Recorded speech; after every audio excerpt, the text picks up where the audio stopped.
حضرت مرزا مظہر جانے جانا فرماتے ہیں کہ بارش ہوئی تھی تازی تازی دلی میں، تازی تازی بارش ہوئی تھی.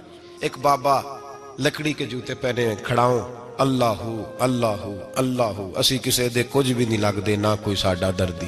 بابا مست ہو کے جا رہا، اللہ اللہ کرتا جا رہا.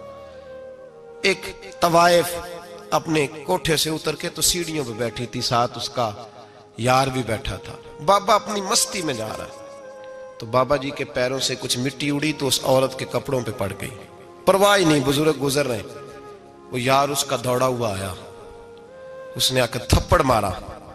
کا خیال نہیں سارے اس کے کپڑے آلودہ کر دیے، تو کدھر تیرا دماغ نہیں ٹھیک؟ بابے نے نظر اٹھائی، کہا بیٹے میں نے دیکھا نہیں، چل اللہ تیرا بھلا کرے، تو نے بدلہ لے لیا. بابا جی چپ کر کے وَإِذَا خَاطَبَهُمُ الْجَاهِلُونَ قَالُوا السَّلَامَ چپ کر کے گزر گئے.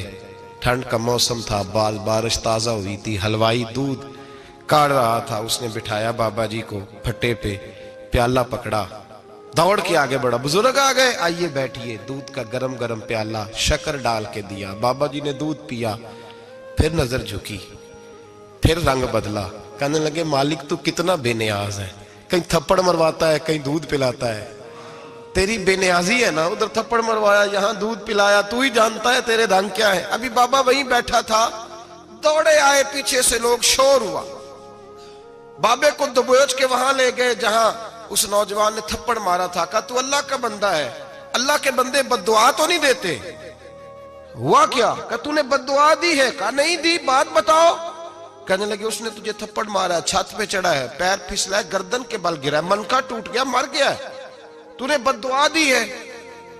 بابا جی کہنے لگے یار میں نے تو دوسرا لفظ بھی نہیں کہا، بھلا ہو کہہ کے گزرا ہوں، میں نے نہیں بد دعا دی. کہا تو نے دی ہے تبھی تو مر گیا. کہا نہیں دی. کہا بابا تو بزرگ آدمی ہے، سچ بول. تو بابا جی کہنے لگے سچ سنو. پھر میں آ رہا تھا، میرے پیروں سے مٹی اڑی، اس کے یار کے کپڑوں پہ پڑی، اسے برا لگا، اس نے مجھے مارا. جب اس نے مجھے مارا تو میں کوئی لاوارث تو نہیں تھا، جب اس نے مجھے مارا تو میں کوئی لاوارث تو نہیں تھا. مجھے دشمنوں نہ چھیڑو، میرا ہے کوئی جہاں میں ابھی پکار لوں گا، نہیں دور ہے مدینہ. اس نے مجھے مارا تو میں کوئی لاوارث تھا کہ میرا بدلہ کوئی نہ لیتا. اس نے مجھے مارا ہے تو میرے یار کو برا لگا تو اس نے اسے مار دیا ہے، میری تو غلطی کوئی نہیں. یاروں کا جھگڑا ہے، یہ تو دوستوں کا جھگڑا ہے، یہ تو یاروں کا جھگڑا ہے، کوئی غلطی نہیں میری، کوئی غلطی نہیں. خش خش جنہ قدر نہیں میرا، اے میرے صاحب نو وڈیاں، میں تے گلیاں دا روڑا کوڑا، میں گلیاں دا روڑا کوڑا. میں نو محل چڑھایا ہے سائیاں، میں نو محل چڑھایا ہے سائیاں. فرمایا اس نے مجھے لوارث سمجھا تھا کہ تھپڑ مار کے گزر جائے، میرا کو پوچھے گا ہی نہیں. میرے رسول پاک علیہ السلام کے بارے میں رب فرماتا ہے ابھی میں تو تیرے ہوتے ہوئے کافر کو سزا نہیں دیتا کہ تو موجود ہے. یاد رکھیں حضرت فضیل بن عیاض فرماتے ہیں ایک جوان تھا، مسجد میں آیا، لوگوں سے کہنے لگا روٹی کھلاؤ. کسی نے توجہ نہ کی. اس نے کہا میں رب بتانے والا ہوں، میری طرف دیکھو تو صحیح. کسی شخص نے خیال ہی نہ کیا. پھر اس نے کہا یار تھوڑا سوچو. نمازیوں سے کہا، اہل علاقہ سے کہا، انہوں نے کہا تیری طرح کے بڑے درویش دیکھیں. مسجد کے محراب میں وہ رب کریم کا بندہ انتقال کر گیا. جب فوت ہو گیا نا، لوگوں کا مزاج ہے بیمار کو دوائی نہیں دیتے، جنازے پہ وقت پہ پہنچ جاتے. جب کوئی گر رہا ہوتا ہے تو سہارا کوئی نہیں دیتا، جب کوئی گر جاتا ہے، ٹانگ ٹوٹ جاتی ہے تو تیمارداری کو زمانہ پہنچ جاتا ہے. اور بزرگ وہ نوجوان اللہ کا نیک بندہ مسجد کے محراب میں فوت ہو گیا. حضرت فضیل ابن عیاض کہتے ہیں امام صاحب نے اعلان کیا چندہ دو، کوئی لاوارث فوت ہو گیا، کفن دینا. چندہ کٹھا ہوا، کفن خریدا، جنازہ پڑا. عشاء کے بعد دفن کر کے آئے. فجر کی نماز کے لیے جب امام اور مؤذن مسجد میں آئے تو چیخیں مارنے لگے، تڑپنے لگے. دور دور تک آوازیں پھیل گئی، دنیا دوڑی آئی. کیا ہوا؟ کہنے لگے وہ جو تم نے کفن پہنایا تھا وہ یہاں پڑا ہوا ہے، اور دیکھو کفن پہ تحریر لکھی ہے. تحریر کیا ہے؟ عرش کے مالک نے فرمایا میرے دوست نے روٹی مانگی تم نے دی نہیں، اس نے تمہیں میرے قریب کرنے کے لیے اپنی طرف توجہ کرائی، تم نے کی نہیں. اور میرا یار تمہارے کفن کا محتاج تھا، سنبھال کے رکھو اپنا کفن، میں نے اسے جنت کا لباس عطا فرما دیا، سنبھال کے رکھو. یہ کوئی لاوارثوں کا ٹولہ ہے؟ یاد رکھیں جو وارث والے ہیں، وارث والے ان کا رنگ اور ہے، جو ماننے والے ہیں ان کا مزاج اور ہے۔ اپنی زندگی لوارثوں کی طرح نہیں گزارے، تھوڑا سا ادھر گیا تھا تو پھر تھوڑا سا ادھر گیا تھا تو تھوڑا سا، یہ کیا بات ہوئی، یہ کیا بات ہوئی؟ اپنے آپ کو، اپنی نسبت کو، اپنے عقیدے کو مضبوط رکھیں۔ 1 انچ کے لیے اعلیٰ حضرت فاضل بریلوی رحمت اللہ علیہ کے مکان کی دیوار گر گئی، ایک کونا مکان کا، آپ جانتے ہیں پرانی دیواریں چھوٹی ہوتی تھی اور بارشوں میں اکثر گھروں کی دیواریں گری ہوئی ہوتی تھی، ایک سائیڈ کی دیوار گر گئی تو اس کونے میں ہندوؤں کا گھر تھا۔ اب مستری صاحب رات کو آئے، ان سے بات ہوئی تو کہنے لگے سویرے کام شروع کروں گا۔ کہا 1-2 صاحب نے کہ ہندوؤں کا گھر ساتھ ہے اور وہ دشمن بھی بڑے زیادہ ہیں، تو رات کو ہی ہو جائے۔ کہنے لگا جی نہیں، میری مجبوری ہے، مزدور کہاں سے لاؤں گا، بڑے معاملات ہیں، سویرے شروع ہوگی۔ اب رات کو مولانا ظفر الدین بہاری علیہ رحمہ کہتے ہیں بچے مدرسے کے، باقی سارے لوگ، سب کو جمع کیا گیا، چونکہ اس طرف سے تھوڑا خطرہ تھا ہندوؤں کی جانب سے۔ کہا جناب یہ بڑے دشمن ہیں اسلام کے، تو اس طرح کرو کہ 2-3 بچوں کی ڈیوٹی لگائیں یا کچھ لوگوں کی یہاں رات کو پہرا دیا جائے۔ ٹھنڈ بھی بڑی زیادہ تھی، کھڑا ہونا بھی مشکل تھا۔ اعلیٰ حضرت رحمت اللہ علیہ عشاء کی نماز کے بعد جلدی حجرہ خاص میں تشریف لے جاتے تھے۔ اس رات جب دیکھا نا باہر شور ہو رہا ہے تو اسی طرح سر پہ ایک رومال لپیٹا تو باہر آ گئے، کہنے لگے کیا شور ہے؟ کہ حضور سردی ذرا زیادہ ہے تو یہاں کسی کی ڈیوٹی لگانی ہے پہرے کی۔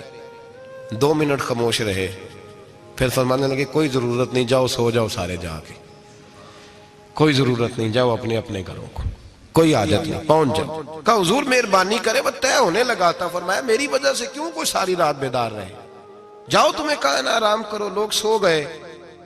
صبح فجر کی نماز پڑھ کے اعلیٰ حضرت رحمت اللہ تعالی علیہ جب سیڑھیاں اتر رہے تھے رضا مسجد کی، تو وہ جس ہندو کی جانب سے زیادہ خطرہ تھا وہ سیڑھیوں پہ بیٹھا تھا، مسجد کی سیڑھیوں پہ۔ سب لوگوں کی توجہ ہو گئی، کہنے لگا مولانا میں کلمہ پڑھنے آیا ہوں، مجھے کلمہ پڑھا کے مسلمان کر دیں، میں کلمہ پڑھنے آیا ہوں، مسلمان کریں۔ لوگوں کی توجہ، اعلیٰ فرمانے لگے نہیں ابھی تو انتظار کر، تھوڑی دیر کے، اچھی طرح سوچ لے، جذباتی فیصلہ نہ کر، یہ تو آ رہا ہے۔ یہ کہہ کے جب 2 سیڑھیاں نیچے اترے اس کے پاس سے تو اس نے پیر تھام لیے، کہنے لگا اب ایسے تو نہ کرو، رونے لگا۔ اعلیٰ حضرت رحمت اللہ نے کلمہ پڑھایا، کچھ باتوں کی نصیحت فرمائی، تشریف لے گئے۔ گھیرنے والے گھیر کے بیٹھ گئے، کہنے لگے ہمیں بھی بتا بدلہ کیسے ہے۔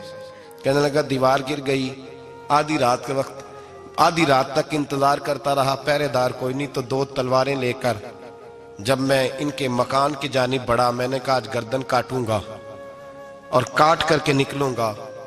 کہتا ہے جب میں قریب آیا تو 2 شیر کھڑے تھے، اوپر سے پلٹ کے آیا تو پھر کھڑے تھے، ادھر سے پلٹ کے آیا تو پھر کھڑے تھے۔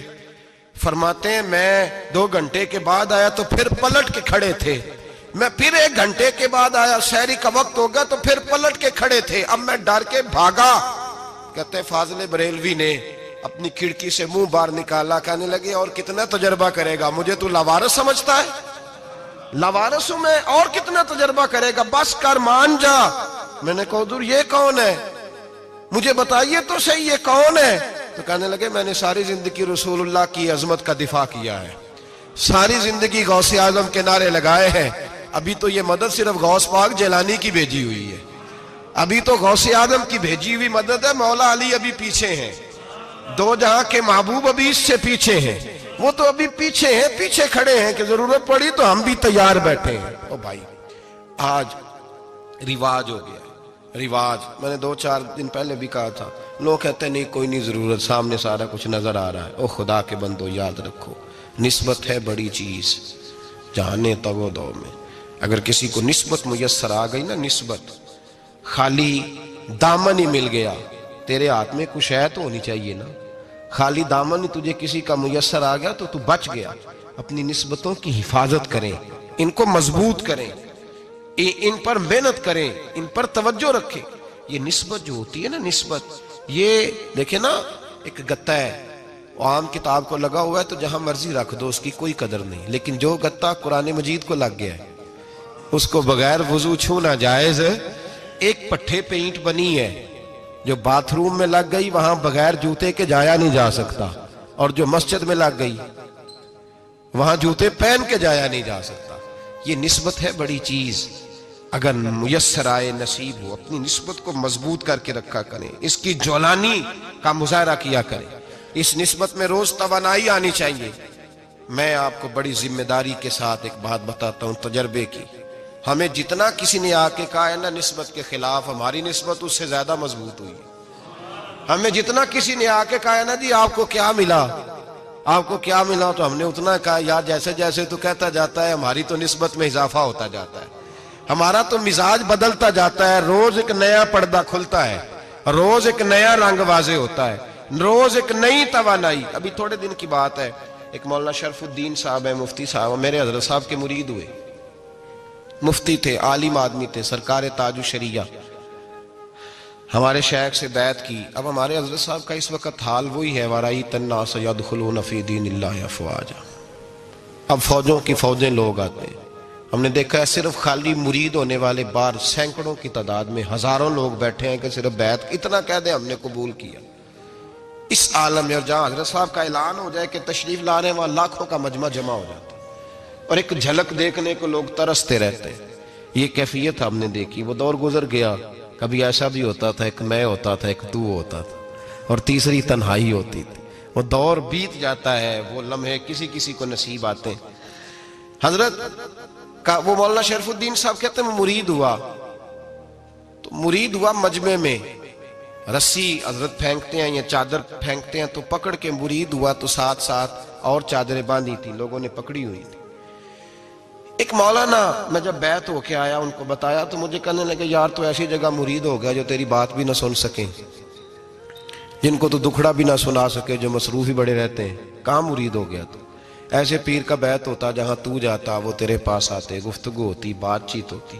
کہتے جب انہوں نے مجھے بہت زیادہ قائل کیا نا, بہت زیادہ, تو میں نے ارادہ کر لیا. میں نے کہا بات ٹھیک ہے, بیعت کہیں اور ہونا چاہیے تھا. کہتے میں عشاء کے بعد سویا تو حضرت صاحب مجھے خواب میں ملے, خواب میں, اور فرمانے لگے مولانا جب آپ مرید ہوئے تھے تو آپ اس جانب بیٹھے تھے, اس کونے میں آپ تھے, اتنے لوگ آپ سے پہلے تھے, اس حال میں آپ مرید ہوئے تھے, اور جہاں تک بات چیت کرنے کی بات ہے تو آپ نے جو دل میں سوچا تھا وہ میں نے آ کے آپ کو بتا دیا ہے. پھر بھی بڑی ضرورت ہو تو میرے صاحبزادے کا نمبر لے لیں اور فون کر لیا کریں, بات ہو جایا کرے گی. کہتے ہیں یہ ابھی بات ہو ہی رہی تھی کہ میرے دروازے پہ دستک ہوئی تو میری آنکھ کھل گئی. میری آنکھ کھلی تو میں پریشان ہوں کہ نمبر تو ملا نہیں. ایک انجینئر صاحب میرے محلے میں رہتے تھے, فرماتے ہیں وہ شام کو میرے پاس آئے اور کہنے لگے مولانا سنا ہے آپ حضرت مفتی اختر رضا صاحب سے مرید ہو گئے.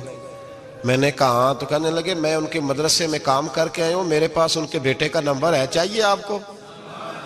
نمبر ہے چاہیے. کہتے ہیں نمبر مجھے وہ شام کو گھر آ کے دے گئے. اب جب میں آستانہ نور پہ بریلی شریف ملنے کے لیے حاضر ہوا تو میرے دل میں خیال آیا, جب میں اندر گیا نا تو میرے دل میں خیال آیا حضور خواب جو آئی تھی اتنی بھی جلدی کیا ہے, ذرا ٹھہر جائیے, آپ ملے جو تھے تو صاحب نمبر بھی دے ہی جاتے. میرے دل میں خیال آیا تو السلام علیکم کے بعد حضرت کہنے لگے مولانا مجھے تو جلدی کوئی نہیں تھی, آپ کے دروازے پہ دستک ہو گئی تھی, مجھے تو کوئی جلدی نہیں تھی, آپ کا دروازہ بجنے لگا تھا, مجھے تو جلدی کوئی نہیں تھی لوٹنے کی. ہر مشکل دی کنجی یارو ہاتھ مرداں دے آئی, اور مرد نظر کرے جس ویلے مشکل رہے نہ کائی. بس لوگوں یہ یاد رکھو اور اس پہ عمل کرو, اپنی نسبتوں کو مضبوط کریں. ہمارا تو جیسے دن کا اجالا چمکتا ہے نا, چمکتا ہے دل کا اجالا, جیسے نیا دن چڑھتا ہے ہمارے لیے تو ایک نئی روشنی لے کے آتا ہے. اپنے آپ کو بیدار رکھیں. سورج اگر باہر پورا نکل آئے نا تو جو آدمی آنکھیں زور سے بند کر لے اسے کوئی شے نظر نہیں آتی. پورا سورج نکلا ہوا بھی ہو, سورج اسے نظر آئے گا جس کی اپنی آنکھیں بھی کھلی ہوں گی. تو آنکھیں نہیں کھول رہے, تو آنکھیں نہیں کھول رہے, آنکھیں, یہ شکوہ آنکھیں نہ کھولنے کا ہے, آنکھیں نہیں کھول رہے تو سورج کیسے نظر آئے گا. بات ذرا سخت ہے پر چلو آپ میرے عزیز ہیں کر جاتا ہوں. ملا رومی رحمت اللہ تعالیٰ علیہ فرماتے مجھ سے ایک شخص نے کہا کہ نبی پاک صلی اللہ تعالیٰ علیہ وسلم اگر سراجم منیرہ ہے تو نظر کیوں نہیں آتے؟ تو میں نے کہا الو اگر آنکھیں بند کر لے تو اسے کوئی شے نظر نہیں آتی. آنکھیں بند کر لے تو اسے کوئی شے نظر, تو آنکھیں تو کھولنا, آنکھیں کھول. یہاں میں اپنے کمرے میں یوں پردہ آگے کر کے لائٹ بند کر کے باہر شور مچاؤں, سورج کوئی نہیں, سورج کوئی نہیں, تو مجھے کوئی بندہ کہے گا پاگل, اس طرح کر, باہر نکل, ادھر آ تجھے دکھاؤں سورج ہے کہ نہیں، تیری تو اپنی آنکھیں بند ہے۔ اقبال کہتے ہیں دل بینا بھی کر خدا سے طلب، آنکھ کا نور دل کا نور نہیں، اندر کی آنکھیں کھول، اندر اتنا اندھیرا ہے تو باہر کیسے نظر آئے گا؟ تو لوگ آنکھ ہی نہیں کھولتے، دائیں بائیں دیکھتے رہتے ہیں۔ نسبت کو مضبوط کریں۔ رب تو فرماتا ہے حبیب تو موجود ہے تو میں کافر کو بھی عذاب نہیں دیتا۔ اب یہاں خالص نسبت کا بیان ہے، خالص، یہ نہیں فرمایا کہ حبیب ان کے عمل اچھے ہیں تو میں عذاب نہیں دیتا، یہ نہیں فرمایا کہ حبیب یہاں خانہ کعبہ ہے تو میں عذاب نہیں دیتا، نسبت کی بات فرمائی، نسبت کی۔ یہ نہیں فرمایا کہ حبیب یہاں روز طواف ہوتا ہے تو عذاب نہیں دیتا، یہاں تلاوت ہوتی ہے تو فرمایا حبیب تو ہے اس لیے میں انہیں عذاب۔ مدینے میں کبھی زلزلہ نہیں آیا، پتہ ہے آپ کو؟ اس لیے نہیں آیا کہ وہاں میرے مصطفیٰ کا گنبد خضرا ہے۔ کوئی فصل وہ بیجتے نہیں، کوئی فصل بوتے نہیں، وہ کوئی فصل بھی، لیکن دنیا کی ہر شے آپ کو مدینے میں ملتی ہے۔ جو سب سے اچھا پھل کھانا چاہے اسے مدینے میں جا کے ملتا ہے، اس لیے کہ وہاں گنبد خضرا کی ہریالی موجود ہے۔ دنیا کی ہر نعمت ملتی ہے اس لیے کہ گنبد خضرا جو موجود ہے۔ تو بھائی یہ نسبتوں کی بار ہے، نسبتوں کی۔ پرانی امتوں میں جب کوئی گناہ کرتا تھا تو دروازے پہ لکھا ہوتا تھا سویرے، میرے حبیب نے دعا فرمائی مولا یہ میرے ہیں انہیں رسوا نہ کرنا، اے اللہ میرے ہیں انہیں رسوا نہ کرنا۔ تو میرے بھائی سن لو اور یاد رکھ لو، لاکھوں پاپ بھی لوگ کر کے آئیں، سویرے منہ دھو کے نکل آئیں تو عرش کا مالک رسوا نہیں کرتا، بلکہ کہتا ہے تو میرے دامن میں چھپ جا، اندر جا کے جہاں گناہ کیا ہے وہاں جا کے دل سے سچی توبہ کر لے، میں قیامت میں بھی کسی کو نہیں بتاؤں گا کہ تو نے گناہ کیا ہے۔ تو برکت کس کی ہے؟ رسول پاک کی۔ یہ برکت کس کی ہے؟ حبیب دو عالم کی صلی اللہ۔ غلامی کا رشتہ مضبوط کریں، غلامی کا، وارث والے بنے، لوارث نہ بنے۔ لوارثوں جیسی زندگی نہ گزارے، جہاں مرضی چلے گئے، جہاں مرضی چھٹیاں کار ہے، جتنے مرضی ٹائم بتائے، جو مرضی طبیعت میں آیا کرتے پھرے، پتہ ہی کوئی نہیں، حال ہی کوئی نہیں، یہ کوئی کیفیت نہیں ہے کوئی بھی۔ مجھے ایک صاحب کہنے لگے کہ ایک پیر بھائی پوچھ رہا تھا حضرت صاحب کا حال کیا ہے، میں نے آج کے بعد اس نے تجھ سے پوچھا تو بالکل نہ بتانا۔ وہ کیسا بیٹا ہے، وہ کیسا بیٹا ہے جو پڑوسیوں سے دائیں بائیں لوگوں سے حال پوچھتا ہے، اسے پتہ ہی نہیں، اسے خبر ہی نہیں، اسے تو لمحے لمحے کی خبر ہونی چاہیے، اسے تو منٹ منٹ کا پتہ ہونا چاہیے تھا۔ وہ اس نے کس طرح کی نسبت رکھی ہوئی ہے جس کو ہم سایوں سے پوچھنے پڑتا ہے ذرا پتہ کر کے بتانا حال کیا ہے۔ تو کدھر تھا بھائی، اتنی دیر ہو گئی، تو نے حال بھی کسی اور سے پتہ کرانا ہے۔ میں نے کہا اس کو کہنا آج کے بعد حال پوچھنا ہوا تو خط لکھے، میں بھی جواب لکھ دوں گا، بات ختم ہو گئی۔ جب دور دور جو رہنا ہے تو ٹھیک ہے، پھر اس طرح نہ تو خدا ہے نہ میرا عشق فرشتوں جیسا، دونوں انسان ہیں تو پھر کیوں اتنے حجابوں میں ملے؟ اور اس نے کہا تھا اب کہ ہم بچھڑے تو شاید کبھی خوابوں میں ملے، جیسے سوکھے ہوئے پھول کتابوں میں ملے۔ ایسا کام نہ کریں کہ وہ انداز ہی بدل جائے، اپنے آپ کو، اپنی نسبتوں کو مضبوط کریں۔ اللہ تبارک و تعالیٰ سے دعا اور التجا ہے کہ اللہ کریم ہمیں نسبتوں کی مضبوطی عطا فرمائے، اور اللہ تبارک و تعالیٰ ہمیں یہ توفیق دے کہ ہم سمجھ جائیں اس بات کو کہ اصل بات ہے کیا، اور اصل کی مضبوطی کتنی ضروری ہے، اصل تک پہنچنا کتنا ضروری ہے۔ اور یہ بھی یاد رکھیں، اماں جب ناراض ہوتی ہے نا، جب اماں ناراض ہوتی ہے تو کہتی ہے بس نکل جاتا، فٹافٹ نکل جاتا، دوڑ جا، کوئی تعلق نہیں۔ ابا بھی کہتا ہے آج آیا تو ٹانگیں توڑ دوں گا، حال ہی کوئی نہیں۔ اور وہی بیٹا جا کے 2 منٹ پیروں میں بیٹھتا ہے، کہتا ہے اماں تجھے پتہ ہی نہیں میں کتنی ٹینشن میں تھا۔ تو وہی اماں باہر نکل کے پہلے بڑھ کے مار رہی ہوتی ہے حد کر دوں گی، پھر وہی اماں کہتی ہے بڑا پریشان ہے بیچارہ۔ یہ کیفیت ہے، اپنے آپ کو صحیح کریں، اپنی نسبتوں کو مضبوط کریں، احکامات پہ عمل کریں، محبوب کی غلامی تگڑی کریں۔ یہ جو سستیاں ہیں، کوتاہیاں ہیں، ان کو دور کریں۔ زندگی کا لطف آتا ہی تب ہے جب آپ پورے طور پر اپنے آپ کو چاق و چوبند کرتے ہیں۔ اگر تھوڑا کر لیا، تھوڑا چھوڑ دیا، 1 پڑھ لی، 3 رہ گئیں، 3 پڑھ لیں، 2 رہ گئیں، یہ لطف نہیں ہے، یہ ذائقہ نہیں ہے۔ اپنے آپ کو مضبوط کریں اور پورا مضبوط کریں، پوری اپنے اندر جو ہے وہ جولانی نسبت کی پیدا کریں۔ بس یہ دعا کریں اللہ جب تک زندہ رکھے غلامی میں رکھے، اور مارے تو غلاموں جیسی موت عطا فرمائے۔